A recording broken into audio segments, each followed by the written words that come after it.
আসসালামু আলাইকুম বন্ধুরা, সবাই কেমন আছেন? আজকে আমরা যে ইঞ্জিনটার কাজ করতেছি এটার মডেল হচ্ছে কামিন্স NT855। এটা একটা মেরিন ইঞ্জিন ড্রেজারের।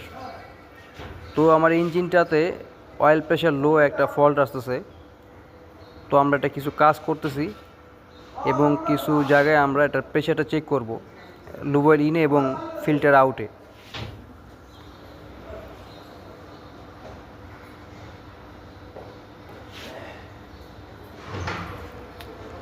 আমরা এখন প্রেশার গেজ করছি, দেখেন এখন প্রেশার স্টার্ট আছে। এখন থেকে চলে যাচ্ছে আপনার 30 PSI ফিল্টার আউট 45 PSI। তো আমরা ইঞ্জিনটা কাস্টমারকে বলছিলাম যে ইঞ্জিনটা চালাই না এবং তুলতে পারে। তো কাস্টমার আমাদের মতো না শুনে ইঞ্জিন চালাইতে হবে। তো মোটামুটি প্রেশারটা 35 PSI থাকা উচিত। তো এটা প্রেশারটা অনেক কম আছে, ইঞ্জিন চালালে বা কোনো মিক্সি দিতে পারে।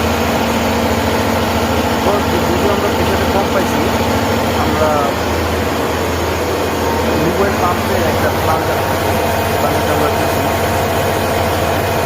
প্লাঞ্জারটা খোলার পর দেখেন এই যে একটা দাগ দেখা যাইতেছে, এটার ভিতরে যে আটকে যাওয়ার ফলে এটা প্রেশারটা ডেভেলপ হয় না। আসলে এটাই হচ্ছে মূলত সমস্যাটা। পরে আমরা এটা আবার ঠিকঠাক করে নতুন আবার এটা লাগিয়ে দিছি, দেওয়ার পর ইঞ্জিন চালাইছি, এখন প্রেশার মোটামুটি ভালো আছে। তো ভিডিও যদি দেখে ভালো লাগে আমার চ্যানেলটা অবশ্যই সাবস্ক্রাইব করবেন। ধন্যবাদ।